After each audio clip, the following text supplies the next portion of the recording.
मैं तो सेकुलरिज्म का कूली नहीं हूं। मैं सेकुलरिज्म का कूली नहीं हूं कि मेरी जिंदगी का मकसद कि सिर्फ कांग्रेस एनसीपी कामयाब हो जाए। मेरा मकसद यह है कि भाई इंसाफ हो। हिंदुस्तान की 13% जो अक़लियत है मुसलमान, उनसे इंसाफ हो। आपका मकसद यह है कि कांग्रेस भी हार जाए, शिवसेना हार जाए, बीजेपी हार जाए, बस ओवैसी साहब जीत जाए। If you think you're bad, I am your dad. बहुत सारे भाषण मैंने आपके सुने, इंटरनेट पर बहुत सारे लोग आपके वीडियोस को पसंद करते हैं। आप जो भाषा बोलते हैं बहुत स्वीट, अच्छी भाषा आप बोलते हैं।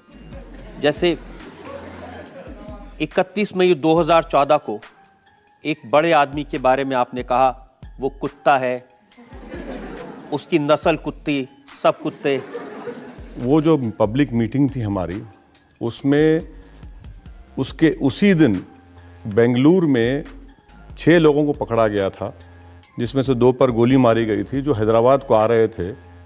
और उनका टारगेट पुलिस ने बताया कि शायद वो मुझे या हमारे किसी एमएलए को। तो उस पस मंज़र में वो बात कही गई। अच्छा, आप ऐसा करते हैं कि पब्लिक के लिए और अदालत के लिए मैं एविडेंस के तौर पर वो वीडियो सुनवा देता हूं। जरूर जरूर जरूर। और फिर पता चलेगा कि आपने क्या कहा था और कितनी मीठी भाषा का आप इस्तेमाल करते हैं। जरूर।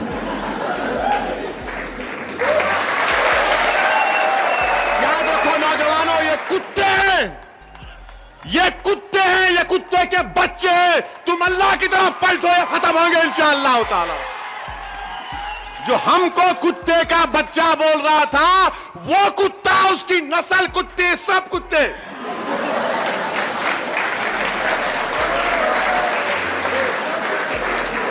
वैसे साहब, हैदराबाद के लोगों को मैं जानता हूं, वो तो बड़ी डिग्निटी से, बड़े स्वीट बोलते हैं। पढ़ाई भी आपकी लंदन में हुई है, ये कहां से सीखा आपने? म्यूजिक।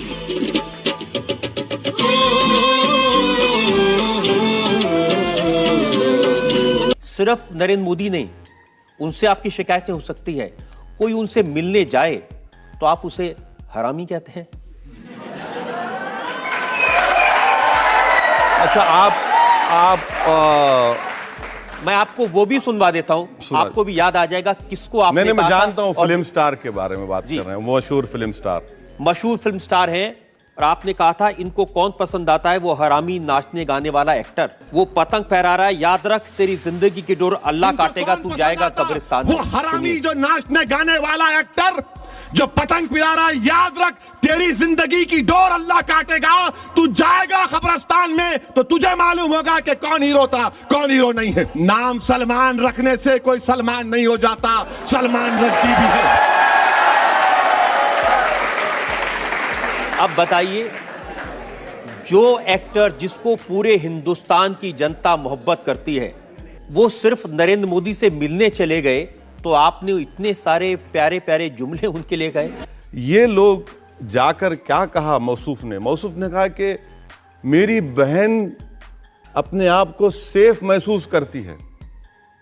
ये उनका, आप वो बता नहीं रहे हैं। मैं पूरा बता नहीं, वो जब किस पस मंजर में वहां पर कहा कि मेरी बहन बिल्कुल सेफ है वहां पर। हम ये पूछना चाहते कि कोई फिल्म स्टार अगर पॉलिटिक्स में आएगा और पॉलिटिशियंस की तायीद करेगा, तो वो अपने आप को नहीं समझ सकते कि नहीं, मैं होली का हूं, मुझे कुछ मत बोलो, मैं तो एक्टर हूं। अगर आप आकर किसी पॉलिटिशियन की तायीद कर रहे हैं तो फिर वो ओपन होते हैं। और अगर ये देखिए, वो तो अपनी फिल्म का टैक्स माफ करवाने के लिए चीफ मिनिस्टर के पास गए थे और वो सब चीफ मिनिस्टर से मिले थे। अगर वो फिल्म का टैक्स माफ करवाने के लिए गए, कितने चीफ मिनिस्टरों से मिले? सब चीफ मिनिस्टर से मिले थे। नहीं सर, हमारे आंध्रा को आए, ना कई रियासतों को नहीं गए। अच्छा, वो फिल्म फ्लॉप हुई, सुना मैं। फ्लॉप कैसे हो गई सर? अगर इतने प्यारे हीरो हैं आपके, आप कह रहे हैं कि वो नहीं, अगर इतने प्यारे हीरो हैं आपके, फ्लॉप कैसा हो गई? फ्लॉप क्या उसकी जिम्मेदारी मुझ पे डाल देंगे आप? बिल्कुल डालेंगे, क्योंकि आपने लोगों से कहा कि ये फिल्म मत देखो। अरे सर, मैं कौन होता हूं किसको बोलने वाला, नहीं बोलने वाला? जमहूरियत है, आज हर चीज को कोई। इसी तकरीर में आपने आगे लोगों से ये कहा था कि इसकी फिल्म देखने मत जाओ।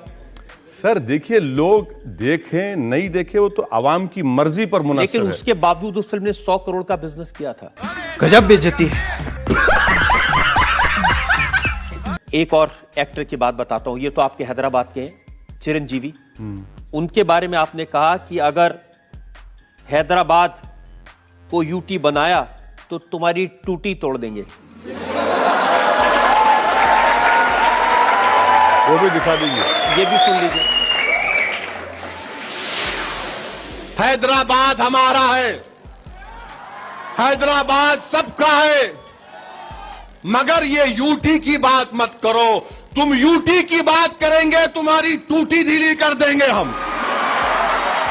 ये परमानेंट कैपिटल की बात मत करो चिरंजीवी, परमानेंट कैपिटल यूटी की बात मत करो। तुम बच्चे हो अभी, तुम शूटिंग करते करते कूद के वहां चले गए।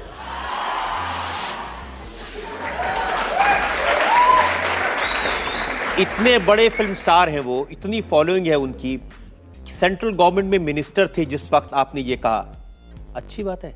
देखिए, हैदराबाद के ताल्लुक से चिरंजीवी का जो मौक़िफ़ था, जिंदगी हैदराबाद में गुजारी, प्रॉपर्टीज हैदराबाद में खरीदी और नेक काम भी किए। वो ब्लड बैंक भी चलाते, थोड़ा बहुत काम भी करते, मगर बात ये कह रहे कि नहीं हैदराबाद को यूनियन टेरिटरी बना दो।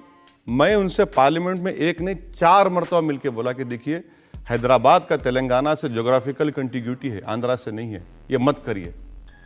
तो उल्टा मुझे समझाने लगे, नहीं नहीं नहीं, आप हैदराबाद ले लीजिए, आप वहाँ पर असेंबली बना देंगे, आप पावर में आ जाएंगे। मतलब भैया ये हमको इससे शौक नहीं है। जोग्राफिकल कंटिग्यूटी जो है वो हैदराबाद की तेलंगाना से और हिस्टोरिकली जोग्राफिकल एरिया है।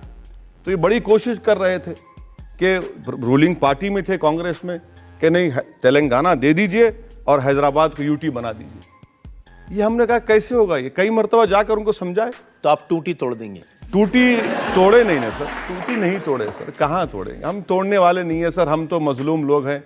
आप मजलूम लोग हैं? जी सर। आपके अभी इतने सारे मैंने वर्ड सुनाए, कुत्ता, हरामी, जलील, टूटी। बिल्कुल सर, मजलूम है, क्या कर सकते हैं हम लोग। थोड़ा सा कभी कभी झुक के भी बात कर लिया कीजिए। नहीं सर, झुकना मुझसे नहीं होता सर, झुकना नहीं होता। मैं सिर्फ अल्लाह के आगे झुकने वाला हूं। आप झुकने की बात क्यों कर रहे हैं? एक शायर ने कहा कि झुकता वही है जिसमें जान होती है, अकड़ तो मुर्दों की पहचान होती है। तेरा बाप आया। थर्ड रो में जैसे आप कह रहे हैं नरेंद्र मोदी जी के बारे में कि वो कातिल हैं, वो दरिंदा हैं, इससे ज़्यादा भी आपने कुछ कहा है, मैं कह नहीं सकती उनके बारे में। मैं पूछना चाहती हूँ कि कश्मीर में अभी जो हमने पिछले दिनों देखा, तो मोदी जी ने वहाँ सेना लगा दी, 2100 करोड़ रुपया लगा दिया और तमाम इंतज़ाम कर दिए कि वहाँ के लोगों को बचाया जाए। तो आपने वहाँ पे क्या किया? आपने कितने करोड़ भेजे, या फिर कितने दिन आपने वहाँ पे लगाए, या फिर आपने उन लोगों की क्या मदद की जो हमारे मुस्लिम भाई बहन हैं? जवाब दो।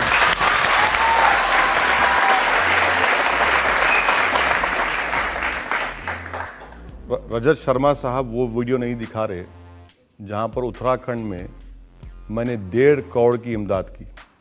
उत्तराखंड में हमारे लोग डॉक्टर्स की टीम गए, मेडिसिन लेकर गए, दवाएं सामान लेकर गए। सब दिखाने की जिम्मेदारी मेरी है, आपकी भी कुछ है?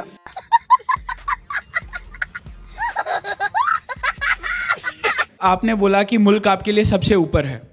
फिर जब आपके भाई ने वो बयान दिया था कि 15 मिनट में पुलिस हटा दो तो हम हिंदुओं को दिखा देंगे कौन ज़्यादा पावरफुल है, आपको नहीं लगता बड़े होने के नाते आपको वहाँ कुछ बोलना चाहिए था या आपको उन्हें समझाना चाहिए था? मैं इसीलिए तो आपसे अर्ज कर रहा हूँ, वहाँ पे अगर कोई सांप्रदायिक हिंसा हुई होती सर मेरे तो उसके लिए कौन रिस्पॉन्सिबल होता? मेरे भाई, इसीलिए तो मैं आपसे कह रहा हूँ कि कोर्ट का जो फैसला आएगा इंतजार करिए। कोर्ट को कानून आपसे और मुझसे ज्यादा मालूम, आप इस बात को तो मानते हैं ना? Yes sir. कोर्ट के फैसले का इंतजार करिए। वो कोर्ट की बात नहीं कह रहे, बड़े भाई होने के नाते कान खींचना चाहिए था, ऐसा क्यों बोल रहे हो? ये सवाल मैं समझता हूं कि इनफ्रक्चुअस है, क्योंकि अब ये सवाल नहीं अब इस पर तबसरा करना एक मैटर सब जुडिस है, अदालत फैसला करेगी, इंतजार करिए ना सर। मैं तो भाई का दिल क्या कहता है ये पूछना चाहता हूं। भाई का दिल क्या कहता है वो घर की बात में अवाम में क्यों करूंगा?